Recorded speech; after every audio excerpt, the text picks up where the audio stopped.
I'd like to talk to you about calculus for a moment. Now, calculus came about because of our need to find the gradient of a curved line. So when I have a look at a curved line like the one I've drawn here, if I wanted to find the gradient at a given point, let's call that point A, what the ancient Greeks used to have to do is find another point nearby, say B, and then estimate that the gradient would be rise over run between those two lines, like that, the red line there. But the problem was, you can see this is an estimation, and even although they were really good with what they did, still they were stuck with gradient being rise over run.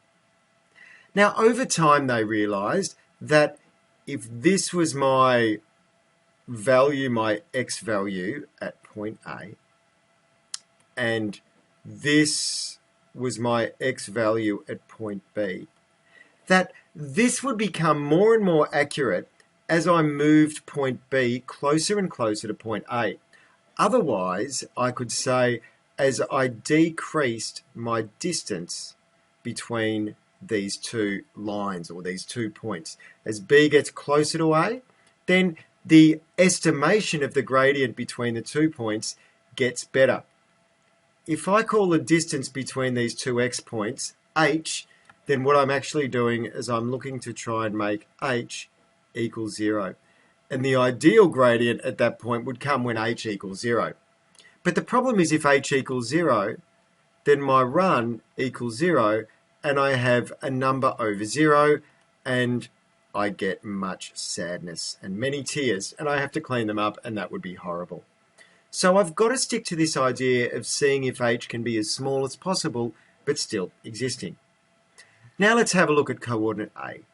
Coordinate A is at x of A and f of x for point A. That's my y value. My point B is at x of point B and f of x of point B.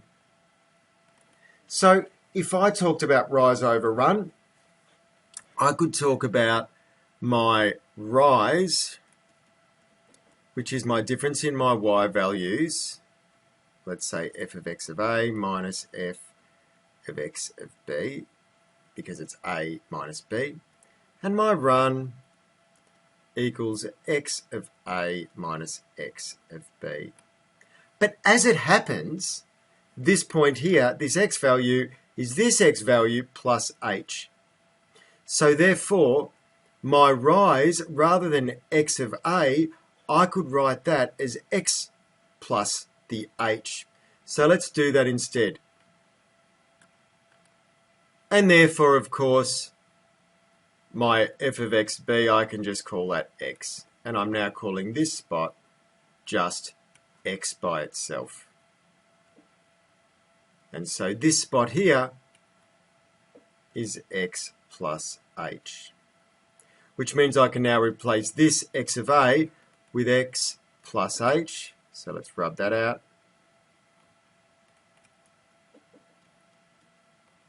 Which is this value minus my x value. And now rise over run becomes f of x plus h minus f of x over x plus h minus x. And what we want to do is we want to make h as close to 0 as possible, because we do that. As it happens, and you may have seen this before, as it happens, if we're really clever about the way we do everything, we can end up with an expression with all h's in the top line, and here x plus h minus x, these x's cancel out over h. And if we watch the order in which we do things, we'll be able to cancel these h's out before we substitute h equals 0, and that way we avoid h equaling 0. And the whole idea of this calculus and gradius thing is to find the accurate or the most accurate gradient we can on a curve, and we do that by reducing the width between our points. And that's the point I really want to make. Calculus is all about finding gradients, and you'll see areas as well, by reducing the width as much as possible. Now let's have a look at how this relates to areas. So let's imagine we now want to find the area underneath this curve. Here's a curve, and I'm drawing it like that. And what I can do is, again, say between this point here and this point here. If I want to, I could draw some lines down, and if this, for example, was my x-axis, I could then create some sort of rectangle. And that rectangle could estimate the area under that curve. Now you see here, it's too much by this sad area up the top. But you could see that it could estimate that.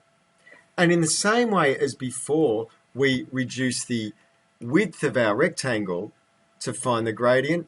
If I reduce the width of my rectangles here and did something like that to make 4 rectangles, then I'd still overestimate my area, but I'd end up with a much better estimation.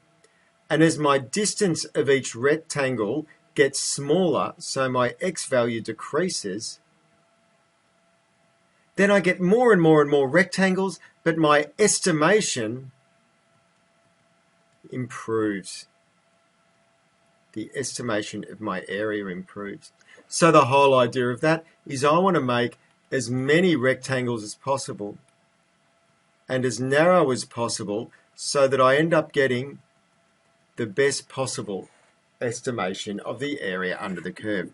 Now it's worth noting as well at this point in time that my area could be taken to the right of those rectangles and it would still be under, and again the same basic idea follows, that the more rectangles, which means most importantly the narrower, the better estimation.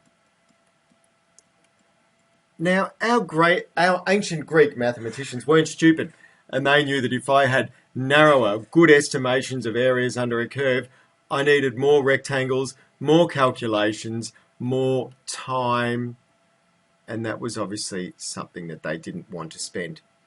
And what they ended up coming up with was the theory that if I take the antiderivative between my 2 points, if that's A and B, my x values of A and B, of my equation with respect to x, then that actually was my area under the curve. So what happens is if you know the equation of your line, you will be able to find out the area under the curve, and you're using calculus, which is this whole study of lines and gradients and the study of change, by reducing the width of your rectangles. And this is how we now found the area under our curve with complete accuracy.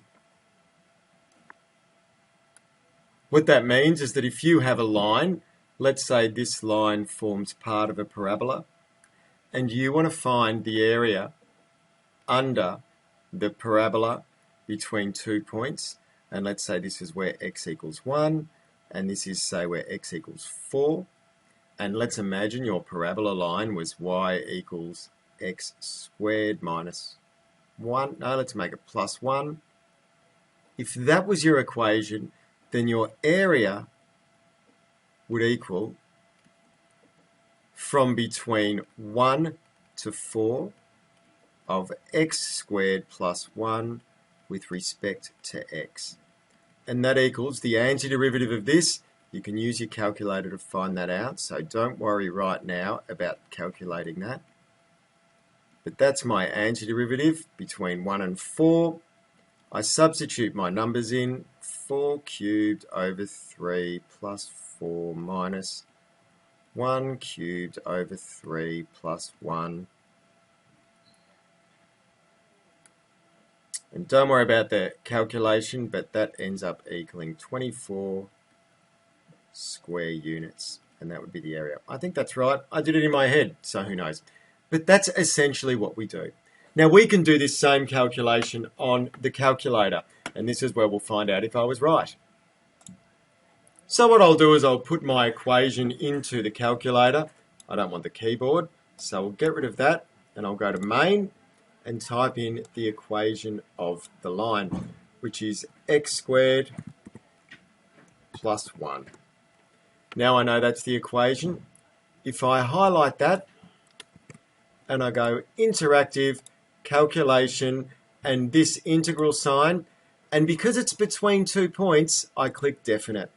So it's x squared plus 1, the lower value is 1, the upper value is 4, and it tells me that it is indeed 24 square units. And that's how I find the area under a curve. For this session, all you'll be doing is using your calculator to find the area under a curve.